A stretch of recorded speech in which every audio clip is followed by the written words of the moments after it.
लड़की रह रही है दिल्ली की, मूल निवासी है भागलपुर की, और यहाँ पर केस हो रहा है गाजियाबाद उत्तर प्रदेश में।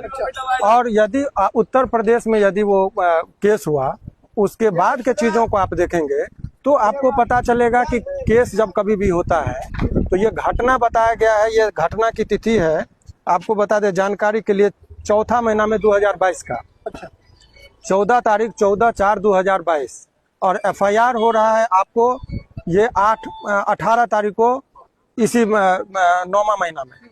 और जब कभी भी यानी कि 3 साल बाद वो आरोप लगा रही है दुष्कर्म का, जबकि 3 साल तो कह रही शादी भी हमने कर लिया।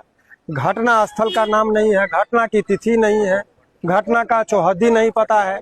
और जब कभी भी पुलिस किसी को गिरफ्तार करती है तो उसका जो नियम है, पुलिस को गिरफ्तार करने से पहले सुपरविजन होता है। चूंकि लंबे अवधि की बात है, इसीलिए कॉग्निजेबल ऑफेंस से गिरफ्तार करने की शक्ति है। लेकिन अदर स्टेट से जब यहाँ पर आएंगे तो अदर स्टेट से आने के लिए उसको पहले सुपरविजन होता है वरीय पदाधिकारी के अनुशंसा पर। जब लगता है कि मामले में तथ्य और इमीडिएटली गिरफ्तारी जरूरी है, तब गिरफ्तार करके लेके जाता है। यहाँ पुलिस आती है, इनको 2 बजे में गिरफ्तार किया गया, डायरेक्ट पुलिस उत्तर प्रदेश की पुलिस आती है, गिरफ्तार करती है, तब गर्दनीबाग थाने में लेके जाया जाता है। जबकि नियम यह है कि आप पहले लोकल पुलिस को लीजिए, तब आप गिरफ्तार करिए। उसके बाद होता है कि उनके परिजन जो होते हैं, उनके परिजन को सूचना दी जाती है।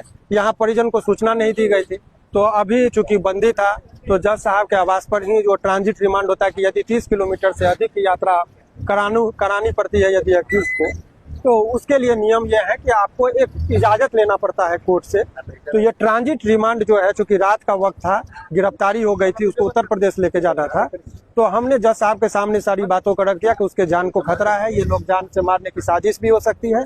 तो उनका मेडिकल कराया गया कि रास्ते में उनके साथ कहीं मारपीट ना हो। तो ये तमाम तरह की चीजों को हमने जज साहब के सामने रखा। जज साहब ने बहुत जान का खतरा, चूंकि पूरी साजिश के तहत इसको फंसाया गया है, ये उभरता हुआ सितारा है। अभी बहुत दिनों से वो बहुत सारे इंडस्ट्रीज में बहुत सारे लोगों को पीछा करते हुए आगे बढ़ा। 500 मिलियन यदि लोग उस नहीं, एक में 500 मिलियन लोग जो देखा है, हमने जो देखा है, तो 50 करोड़ लोग जिसको जानने वाले लोग हो, तो उसके पीछे बहुत सारे लोग, जब कोई आगे बढ़ता है तो शत्रु भी होते हैं। तो ये सब तमाम तरह की चीज था। अभी FIR के साथ अभी हमारे चैम्बर में चलेंगे, FIR की कॉपी है, विधिवत बताएंगे कि कितना। अभी आप लोग को क्या कर रहे हैं? अभी तो देखिए, अभी तो बेल होना है, देखिए आपको बता रहे हैं, ज्यादा दिनों तक कोई ऐसी दीवार नहीं है, झूठा केस है। कुछ देर के लिए गिरफ्तारी हुई है, लेकिन बहुत जल्दी वो सलाखों के बाहर होंगे, इसमें उतना टाइम नहीं लगेगा। समस्या केवल यह है कि उत्तर प्रदेश का मामला ये लेके चला गया, जबकि घटना के स्थल जो है वो बिहार का है। तो ये ट्रायल भी बिहार में चलना चाहिए था, अनुसंधान भी वहाँ 0 FIR करके उनको भेजना चाहिए था। तो ये बहुत सारे आधार को वो ताक पे रख कर इस तरीके से केवल कुछ व्यक्तिगत टारगेट करके गिरफ्तार करके वो मनी मसल्स का पूरा इस्तेमाल होता है इस तरह के केस में, वही दिख रहा है।